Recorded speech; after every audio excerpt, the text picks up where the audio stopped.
What if the world's biggest K-pop stars were actually demon slayers? And what if the world's biggest pop stars weren't just idols, but warriors? Imagine a sold-out concert plunging into darkness, the stage lights flickering as unknown evil stirs in the crowd. In that moment, the three brightest girls on stage singing viral hits in one breath, whip out swords and chants the next. This is not a nightmare. It's the reality of Netflix's K-pop demon hunters. The teaser itself poses the question: what happens when pop music becomes a battle cry? As the trailer dramatically asks, when K-pop superstars Rumi, Mira, and Zoe aren't selling out stadiums, they're using their secret powers to protect their fans from supernatural threats.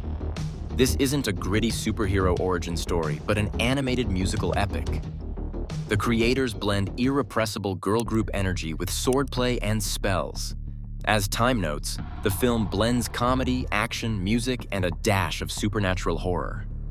In other words, it's equal parts pop concert and demon-slaying saga, told in vibrant colors and catchy tunes. By opening on this fantastic what-if scenario, the narrator drops us right into a mythic question. Can music itself become a magic weapon? Behind the neon choreography lies the simple premise. HUNTR/X, Rumi, Mira, and Zoe, is the world's hottest K-pop girl group, but they moonlight as a secret team of demon hunters. A Netflix synopsis makes it official. When K-pop superstars Rumi, Mira, and Zoe aren't selling out stadiums, they're using their secret powers to protect their fans from supernatural threats. In other words, their tour bus doubles as a headquarters. According to the official story, this dual life has ancient roots. K-pop Demon Hunters opens with a legend from Korean lore. Long ago, demons fed on human souls until 3 women became demon hunters and sealed the demons away with a magical barrier called the Han Moon. Each generation thereafter, a new trio of heroines uses song and sisterhood to keep that barrier strong. Fast forward to today, and the destined trio is HUNTR/X, Rumi, Mira, Zoe, under the tutelage of a retired demon hunter manager. As Netflix describes, the K-pop girl group HUNTR/X, comprised of Rumi, Mira, and Zoe, is the latest demon hunting trio under the guidance of Celine. Their latest hit, aptly titled Golden, isn't just a chart topper. It's the key to a final mythic seal. We watch them juggle world tours and training montages in tandem. One moment they're performing synchronized dance moves under glittering pyrotechnics. The next, they're in full battle garb on a dark rooftop. K-pop tunes, suddenly war cries. This double life is treated as matter of fact. The fandom doesn't even know. The power of their music is their weapon.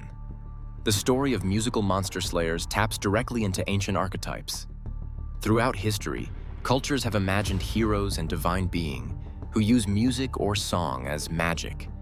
In Greek myth, Orpheus embodies the power of song. Apollo himself taught the demigod bard to play music and poetry, and Orpheus used that gift to charm wild beasts and even gain entry into Hades' realm. In our film's narrative, Rumi's enchanted melody works the same way. One note of her chorus can shatter a spell or dispel a demon. It's as if Orpheus's legacy has been reborn on the K-pop stage. Even the motif of 3 heroines is timeless.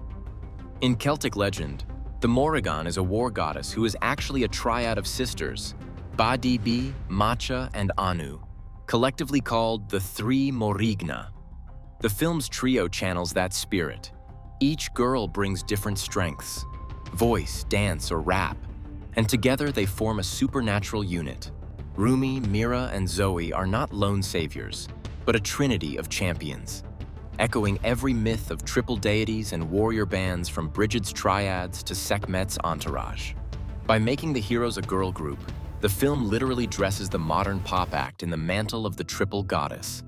The cultural background goes even deeper. Time points out that these demon figures, the Jeoseung Saja, come straight from Korean folklore. Jeoseung Saja are grim reaper-like beings, complete with traditional hanbok robes and bamboo hats, who ferry dead souls to the afterlife. In the movie's world, K-pop girl groups and the female shamans who preceded them have worked to keep the Jeoseung Saja at bay for generations.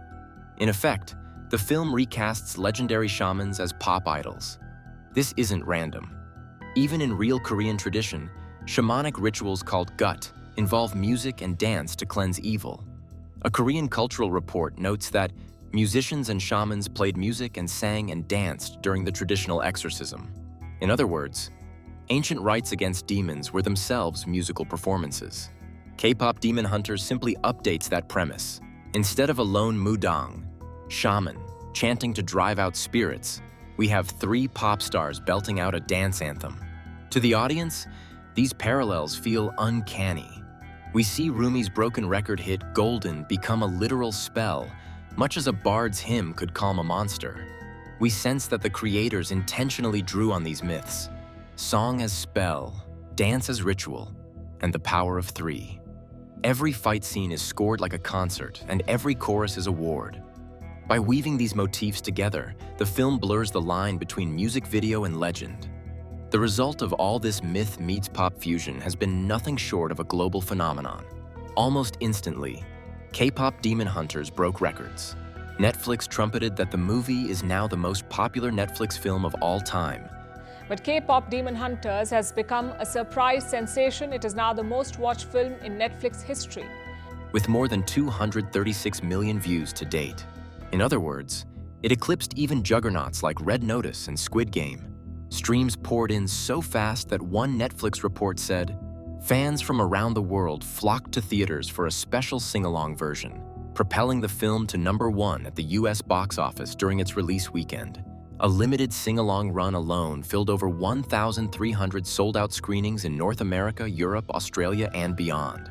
This is unheard of for an original animated K-pop film, an unambiguous sign that HUNTR/X had captured the global imagination. On the music charts, the impact was equally epic. Before this movie, no soundtrack for a Netflix original had ever placed 4 songs in the Billboard Hot 100's top 10 simultaneously. K-pop Demon Hunters did exactly that. Its lead track, Golden, became such a smash that it briefly claimed the title of most streamed song in the United States. Multiple singles from the film blitzed radio and TikTok alike. Billboard highlighted the achievement. First soundtrack with 4 simultaneous top 10 songs on the Hot 100, and a #2 placement on the Billboard 200. Meanwhile, the album logged over 3 billion streams worldwide. In short, the music video hype of K-pop met the streaming-age thrill of gaming to create a crossover monster hit. Fans who'd never seen anime or who thought family movie meant kids' cartoon suddenly found themselves dissecting Demon Hunters fan art and cosplaying the heroine outfits.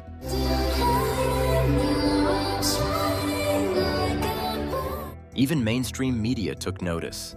Time and Variety ran cover stories calling it 2025's breakout smash, and the hashtag K-pop Demon Hunters trended everywhere. This cultural tidal wave wasn't limited to Asia. English-speaking audiences binge-watched with subtitles. Latinos boogied to Takedown on TikTok. European cosplayers reenacted battle scenes in ramen shops. The film's DNA, K-pop spectacle mixed with Hollywood-style animation, created a cultural fusion that united East and West in fandom. In the Netflix app's trending list, K-pop Demon Hunters sat next to Western hits like Wednesday and Squid Game, a symbol of its crossover appeal. By mid-August 2025, it had clocked hundreds of millions of views around the globe. A modern myth built not in temples but in living rooms and on social media feeds. K-pop Demon Hunters feels like a legend written in the language of the internet. In the era of viral content and meme culture, heroes emerge on TikTok charts as much as from sacred scrolls. The movie's rise epitomizes that shift. Its creators layered in pop culture detail at every frame.